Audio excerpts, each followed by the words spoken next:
In terms of Asian capital coming to Europe, there's a real surge in that capital. RCA put out some data recently.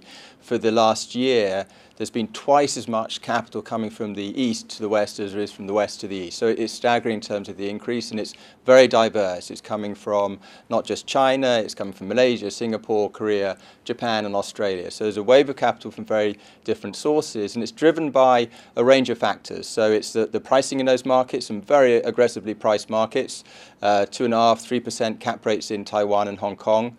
There's changes in regulations that enable investors to invest overseas.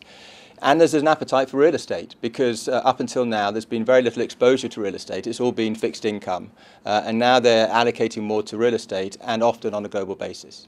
So there's a wave of capital coming in, but I do have concerns about this wave coming now. And I do make comparisons to 25 years ago when the Japanese came to London in a big way and made some big mistakes. And the concerns are threefold. One, the pricing of the markets. The markets now in London and across other parts of Europe are pretty aggressively priced.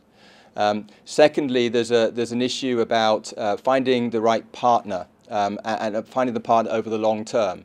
And it's not just doing a deal, buying a building. Those assets need to be managed over the long term. And thirdly, it's about the alignment of what the investor wants. So is the investor getting what the investor wants?